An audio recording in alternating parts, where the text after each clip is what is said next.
এখন সেই সুযোগ আমরা পাইছি, সেটা করা যায়। স্বাধীনতার কথা পরিষ্কারভাবে বলতে হবে। এই আওয়ামী লীগ আমাদের মিথ্যাচার করে স্বাধীনতার দিকে নিয়ে গেছে। আজকে আমার সার্বভৌমত্ব হুমকির মুখে। আপনি দেখেন, এই যে একটা না ভারতে আশ্রয় নিছে, তার এত অনৈতিক আচরণ ভারত তা প্রশ্রয় দিছে। এটা তো কথা ছিল না। আপনি তো অনেক গুণগান গাইছেন, পাকিস্তান আমার নির্যাতন করতে, নিপীড়ন করছে, তারপরে স্বাধীনতা করলেন, করার পরে হাজার মিথ্যাচার করে এখন আপনি আমাদের বিপদে ফেলে দিচ্ছেন।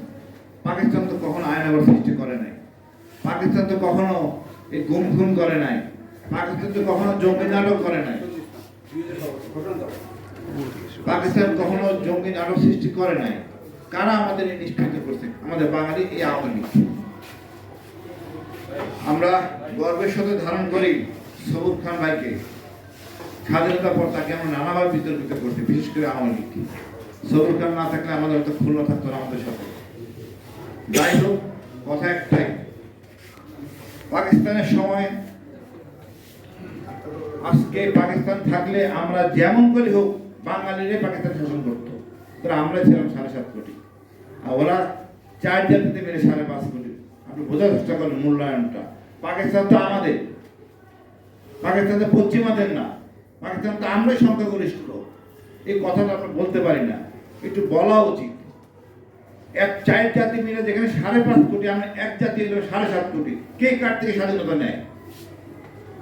আমাদের উচিত ছিল না তাদের এই দেশে রাজধানী করা, তাহলে বিতর্ক থাকতো না। যত উন্নয়ন দেখেন সব পাকিস্তানের করা। আমরা কি করছি? পদ্মা সেতুর কথা আসছে, পদ্মা সৃষ্টি, এই শুধু নকশা সম্পূর্ণ পাকিস্তানের করা, রূপপুর পরমাণু পাকিস্তানের করা। কিন্তু আমরা এটা ভারতের প্রেমে পড়ে আমরা সব শেষ করছি। আমাদের মাথা উঁচু করে দাঁড়াতে হবে আমাদের যা আছে তা নিয়ে। এখানে লজ্জা পাওয়ার কিছু নাই। যত রক্তক্ষরণ হয়েছে দেশে এই আওয়ামী লীগ করছে। স্বাধীনতার পরে বয়ান উঠে উনি পাকিস্তানে আশ্রয় নিয়েছেন, ঘোষণা দিলেন জিয়াউর রহমান, যারা ওসমানী যুদ্ধ পরিচালনা করলেন, সব ভুলে গেছেন।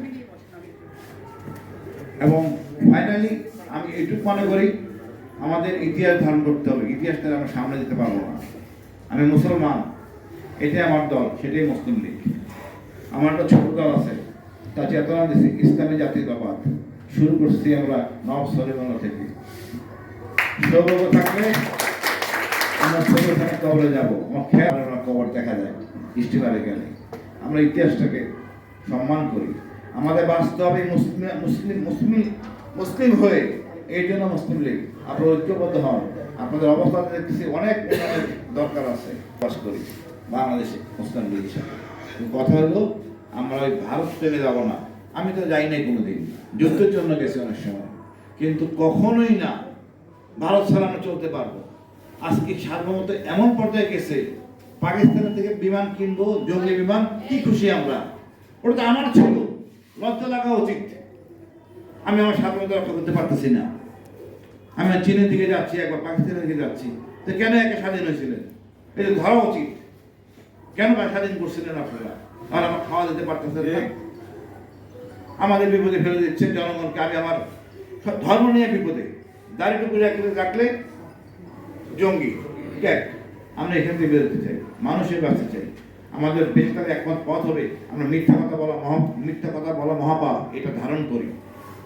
এবং চুরি চামারি, এই যে চাঁদাবাজি, এগুলি বন্ধ করি। এই ধরনের রাজনীতি আগে ছিল না। আপনার পেশা কি? রাজনীতি। আমার লজ্জা লাগে, আমার নেতারা আমাকে টাকা চিকিৎসা করে, আর গরিব ওষুধ কিনতে পারে না। আমার সবার জন্য সবাই কাজ করি। আমার বিশ্বাস মুসলিম লীগ এই চেতনায় আসবে, আগের মতো অবস্থায় ফিরে আসবে।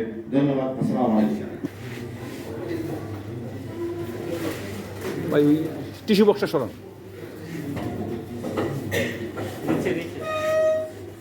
ভাই সামনে দেখেন, সরান আপনি। ওনার নিচে এবার আপনি বেশি ভালো বলে নিচে, ওটা নিচে এবার আপনি একটু নিন।